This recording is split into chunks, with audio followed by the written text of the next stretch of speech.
Today we're here with Mary Jo. Welcome, Mary Jo. We want to thank you for joining us on this pre-show taping. Welcome. Thanks, Josh. I'm really excited to be here. Yeah, we're excited to have you at the upcoming show in March. We have a lot of brands really interested in meeting with people like you, so thank you for your participation. Tell us a little bit about yourself, your background, and how you got into this industry. I got into creating travel content when I was a flight attendant. During COVID, I retired after 32 years. So I spent a lot of time traveling and creating content to go along with that.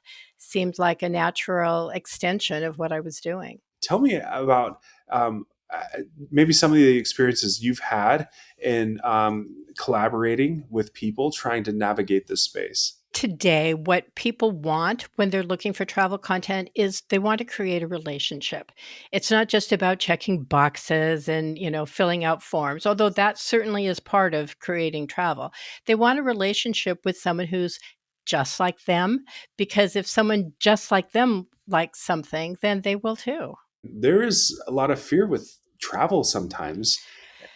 So give me Yeah. your experience with that and how you've been able to, not only as a professional, as a flight attendant, but now as a content creator, help people navigate some of those nuances in travel. I think the first thing you need to do is just get it right out there. Say, name it, identify it, and like anything, that's the first step then in trying to find a way around it.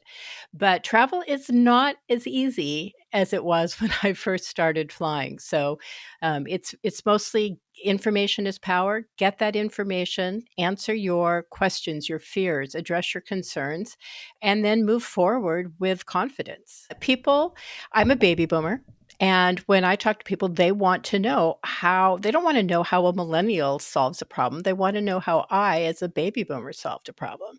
We want information and recommendations from people who are just like us. Now, tell me, you've seen the travel industry from a few different lenses, professionally and now as a content creator. Tell me about some of the travel observations that you've made with the industry and the changes that are happening, and maybe some of the trends that you're seeing. Well, the industry has changed a lot. When I first started flying, there was still smoking on airplanes, and you didn't have to go through liquids and all of that type of rigmarole. So there's no doubt things have changed. It's a whole different world out there. But that said, things are still changing. There are rules and regulations that are simply changing, and you want to be able to know where to go for up to date information, recognizing that it can change again before you travel. I think the big trends that we're seeing or are likely to see, if I can squeeze in some predictions, I think we will see more airports dropping the no liquid or the reduced liquid limitation. Places in, I believe one of the airports in London, London City perhaps, has already announced a date for that. And I hope, barring anything happening that changes anyone's mind, I think that is something that we may start to see this year. The travel goods industry is also evolving. And with modern technology, you are seeing changes in luggage and different travel trends happening there. And a show like the Travel Goods Show is a great place where content creators can collaborate with manufacturers, where they can collaborate with people who are testing and using their product. Tell me about your involvement with the Travel Goods Show and what you expect at the show. It's been quite a few years since I've attended the show, and I have seen some of the itinerary, some of the programming. I am very, very excited and enthusiastic about what I'm going to see there this year. I'm not sure what will be my favorite, but I think I'm looking at a few programming items that I'll want to be checking out. However, the features, the standout, it's going to be the products. And I am a product junkie. True confession, I have no problem saying it, and I'm excited to see what's on the horizon. I have, and I believe that we should have lots of luggage, lots of bags. We need different bags for different occasions. We need different this for that occasion. We all do different types of flying, and it's about matching up the right person with the right product so that they're happy with their choices. What is your involvement at the show? Where can we expect to find you? Well, I will be moderating a panel about women in the travel industry, and I hope everyone will put that on the list. It's not just for women, it's about how to reach women travelers. The Travel Goods Show, primarily, it's been a networking place.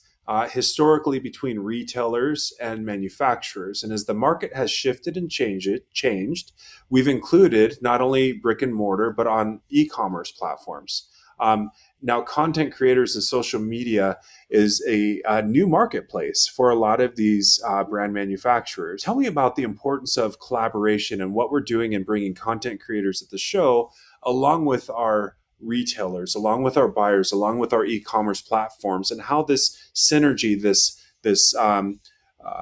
venue where we all are under one roof, can be a strength and value for the industry. The reason that this change is so exciting to see is that the show has recognized that people don't shop the way they did 10 years ago or even 5 years ago.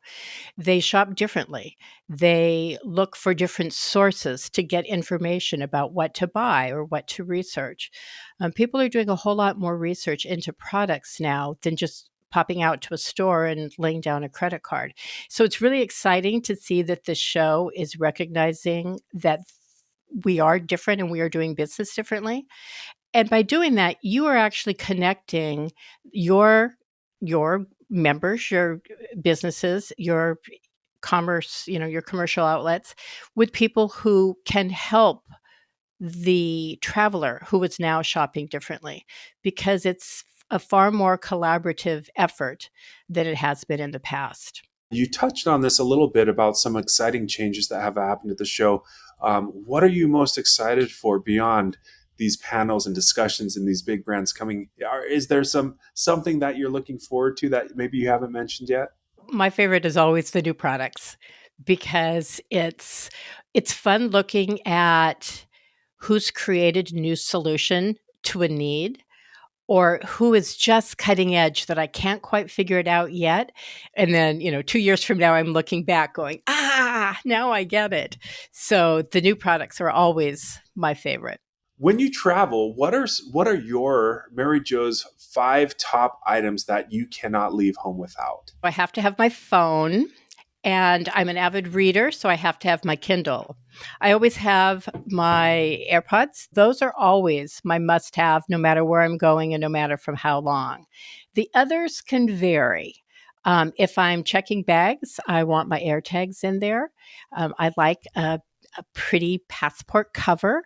I have all of those things depend. And then, of course, the best luggage for where I'm going. A cool duffel bag if I'm going sailing, something a little sturdier if I'm going to be picking up something in baggage claim or something like that. I'll be honest, I'm not brand loyal because for me it's about serving the purpose, not necessarily the brand. However, that said, all of a sudden I'm going to be using something and fall in love with a brand, and then I'll have to eat those words. Currently, I'm using Samsonite for my hard-sided, both for a carry-on that I can throw in an overhead as well as a checked bag. My geek products are Apple, the AirPod, the phone, the AirTags. My Kindle is from Amazon. How can people find you online? Well, my website is travelingwithmj.com, and all of my content is posted there. I try to publish a new article about once a week, and I focus on value luxury destinations, experiences, and products. And online on social media, you can find me at Traveling with MJ on Instagram or my full name, Mary Jo Manzanares, on Facebook.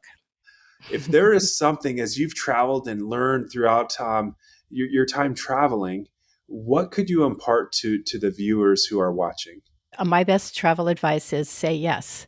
Say yes to new things, to new destinations, to new experiences, to new food on at a restaurant, to new restaurants. Just say yes. Well, it's been a pleasure, Mary Jo, and we look forward to seeing you in March. Take care. See you then.